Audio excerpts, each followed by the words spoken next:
Hello, I'm Crickets and welcome back to I Have a Story.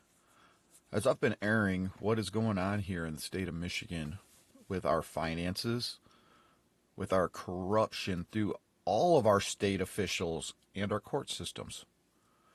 And the more we talk, the more we're finding out more and more. We found out through the Trump administration the $20 million that our governor just handed over to Democratic donors. I've aired, which I don't know why nobody will talk about this, how our court systems are taking from a 150-ish, give or take, $1 million fund from our state that's supposed to be going towards abused children, minors, kids that we're supposed to care about, and they're putting that money in their own pocket. I'll be linking these videos along. You can see it all for yourself. But now we have a new one, and we thought millions of dollars. Tens of millions of dollars. As far as the Children's Abuse Fund goes, we don't know how much they've actually taken from that and what they're pocketing off of it. But we do know that they're taking it. We got it right from the bird's mouth themselves, didn't we? Well, now, Christina Aguayo has now, I'm guessing she discovered this one, but she aired the video about how billions of dollars are now being stolen from us taxpayers by our state officials. Let's listen to what Christina has to say.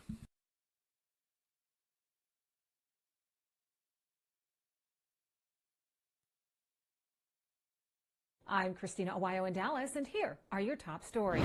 Democrats in Michigan are caught up in a $5 billion fraud scheme that was siphoning taxpayer dollars. The scheme was uncovered by House Republicans. The accusations, which have sparked outrage, center on the discovery of more than 4,000 fake phantom jobs, allegedly used to siphon taxpayer dollars into non-existent programs, questionable gender surgeries for prisoners, and dubious arts and culture grants. House GOP investigators claim to have identified the thousands of fake job positions created to justify budget allocations that never materialized into actual employment.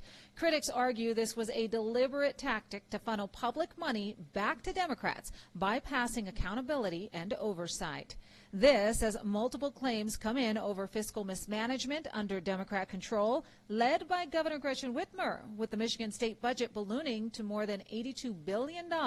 That's the largest in state history. That's what you need to know. In Dallas, Christina Aguayo. So we don't have the money to pay our emergency medical services, our EMS. We don't have the money to pay them, and the director is claiming that they don't know how they're going to continue caring for our public if they can't get paid. We don't have the money to take care of our mental health patients. We don't have money to finance our prison systems, which what I've recently discovered about our prison systems even more is unbelievable, running below legal limits of staff employees. Legally, they have to have a legal amount, but they don't because they don't want to pay these people nothing.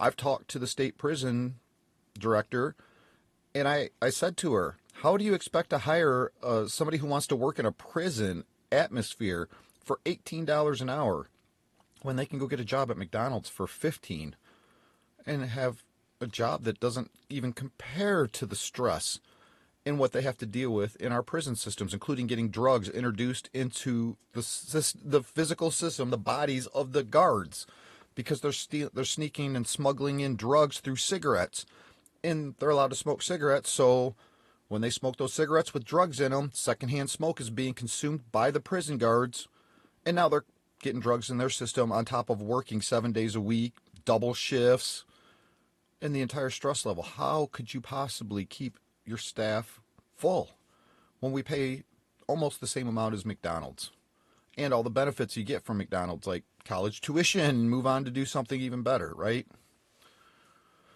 We don't have the money to take care of our mental health patients. I've talked about this throughout my channel over and over. We don't have the money to take care of the people, but we've got billions to funnel into their own pockets and steal. When do we have enough people? We're supposed to be so proud. Go celebrate the 4th of July, people who fought for their independence and freedom. We're supposed to praise those people and the Boston Tea Party who threw tea into the water over pennies and taxes. But we're supposed to take billions of dollars being stolen from us, right? Wow, when do we have enough, or do we just have to wait for the whole world to collapse? No more EMS, no more medical response, no more police. Let the chaos ensue. While the rich, greedy people get to walk away from it all because they got the money to do whatever they want, go wherever they want, not be a part of it. While us lonely little peasants, again, get to continue suffering. When is enough enough?